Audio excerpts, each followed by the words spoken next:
Hello again, this is Daniel, back with another Book of the Week review. This week we're reviewing the title The 4-Hour Work Week by Tim Ferris, which is a book that was written back in 2007, and it's a book all about the idea of working in your career in a way that you have a great lifestyle as well. Now this book has had a lot of fanfare and a lot of criticism over the years. It's only a couple of years old, but it sort of burst onto the scene and made a big fuss about itself, and a lot of people wondered why it was so popular so quickly. Well, I personally think this is a great book and it really stands the test of time. It's got some excellent ideas in terms of developing a lifestyle alongside your career, which I think a lot of people tend to forget when they're beginning a career, and especially as they get into their career further, they tend to completely forget that they're working to actually have a living, not living to work. The book begins by talking about the concept of the new rich.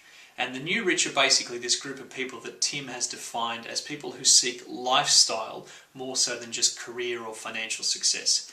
Now, the old model of the world seemed to be that you went out, you got a job, or you started a business, and you worked very, very hard until you reached a point where you were financially successful enough that you could basically afford a great lifestyle. And as we all know, that doesn't really happen for a lot of people. You end up getting chained to the desk in a sense. You basically can't leave your business or your career. You don't have a lot of time for holidays, and your expenses are such that you have to keep working.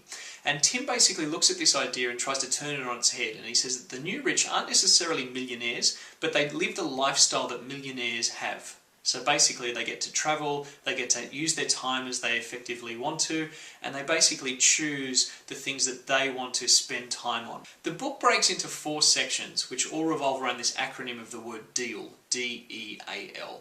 And I'm going to go through each of them in a little bit more detail just to give you some ideas, because there's some powerful concepts in here that really helped me and I think will help you if you take them on as well. So the D stands for definition. And basically what Tim's saying is that we need to define what it is we're trying to achieve in our career before we begin, or if we're halfway through, to stop and really think about what it is we're trying to achieve. So the ideas that he comes up with in this section are that basically life works in cycles. We don't always have a huge amount of energy and enthusiasm for what we're doing. Sometimes we need downtime as well. So we have to actually realize that and not try to power through for 40 years or whatever to try and achieve all of our goals. Instead, we have to think of ebb and flow, of time on and time off. And to this end, he actually suggests the idea of mini retirements, of actually having time out every couple of years, maybe 3 months or 6 months off, sabbaticals if you like, to actually spend with our family or our friends or on our own to re-energize and retrain ourselves, which is a very powerful idea. He also says that basically the timing is never right to do what you really want to do. So no matter if you've waited 10 years or 15 years or however long to do something in your life, it's not going to happen until you make that choice. There is never going to be a right time. He also suggests that we should focus on the time it takes to make the money rather than just the money. And this is very important because time is the stuff life is made out of. Basically what he's saying is that most of us get into this trap and we really never stop to think about whether it's something we want to do. And so this section really helps us to define what it is we're trying to do, and there's some great ideas in here to help you do that. The E stands for elimination, and this is a great area of the book. This is where we start to think about the things that get in the way in our lives and really trap us into this cycle of 40 hours, 40 years, this type of thing. Basically, Tim believes that you should forget about time management. You shouldn't try and manage your time. Instead, you should just focus on what's important in your life, because the important things will rise to the top. He basically subscribes to Parkinson's law, which says that work expands to fill the time available for its completion.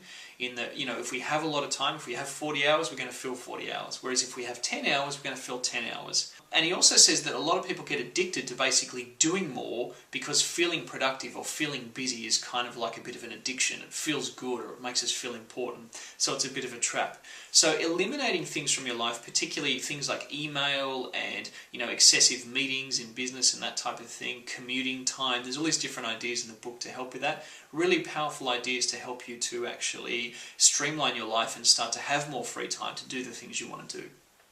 The A stands for automation, and this is where Tim really shines in my opinion. He's basically a serial entrepreneur who started several different businesses and is a bit of a venture capitalist as well. So he's a bit of a wheeler and dealer. And he talks about some of his best ideas for, first of all, starting a business and then setting it up in a way where you can work remotely and it takes very minimal amounts of time. Basically what he suggests is first of all trying to outsource as much as you can from your life. So using virtual assistants or people to help you with mundane chores, things that take up your time that are low value. He also talks about being the big fish in a small pond, not trying to appeal to everyone in your career or your market, actually focusing on something that you can do very well in a small niche and expanding that so that you become the big fish in the small pond in a sense. It's very, very true in business that you can make a lot of money that way. He also talks about information products and actually trying to use your knowledge and leverage that in a sales way, actually building a successful business or career around your information that you have in your head already and actually packaging that and selling that to others.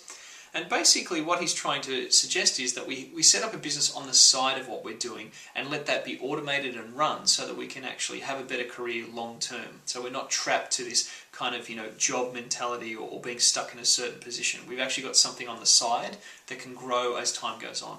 The L stands for liberation. And this is the section where Tim really starts to talk about how we can escape the 9 to 5 once we've set up the different businesses and set up our life in a way that we're not trapped anymore. What he starts to talk about is disappearing from your job, which is a great idea. I'm sure it sounds very appealing to all of us out there. But there are techniques and tips that he talks about actually getting out of meetings, actually convincing your boss to let you work remotely, all those type of things. He also talks about the idea of mini retirements, which I mentioned earlier. Now, he says most people actually do what he calls binge traveling. So they take 2 weeks off and they go traveling somewhere and they stay in an expensive hotel and they do all the tours and they do all this type of thing. But it's not actually interesting, really. It's not actually experiencing the culture more than just at a very veneered or touristy type level. So what he suggests is actually having a mini retirement and moving somewhere for a certain period, experiencing the culture as one of the people who live there, which is a powerful idea. So it's a great insight. Basically, what he says that filling the void in your life is the biggest challenge. You're going to be, once you actually start to eliminate a lot of the crap and the things that you do a lot of the time, you're going to have this void in your life because you're not used to actually having all this time and doing things that are important to you. So you really have to think about what are the things that I want to do, that I want to have as part of my lifestyle, rather than just what am I trying to do in my career. It's a great idea, this, liberation. I think that there's a lot of this in society these days where we're trying to escape this, mentality of the old world where we were trapped into a career and a family and all that kind of thing. I think that there's still value in those type of things, but we've got to think about the way we do it. We've got to liberate ourselves first emotionally and then start to actually change our habits. And Tim is at the forefront of that. He's a really great thinker in that area. In summary, this book is a great read. There's a lot of fantastic ideas in here. Tim Ferris is a real adventurous type person and he kind of encourages you to live your life in a more interesting way. I think if you're feeling a little bit in a rut or a bit bored or a bit frustrated, this book will really help to shake you up. It will get you thinking about the way you live and the way you work, and it will give you some great tips along the way. I think the idea of the new rich is a very powerful one. I think there is a class of people out there who are starting to buck the system in terms of 40 hours for 40 years, and I think you can be one of those people too. If you really think about it and you're strategic in your approach, there's no reason why you can't eventually cut down your hours, potentially to eventually one day working 4 hours a week as well. So The 4-Hour Work Week by Tim Ferris, well worth checking out when you have some time.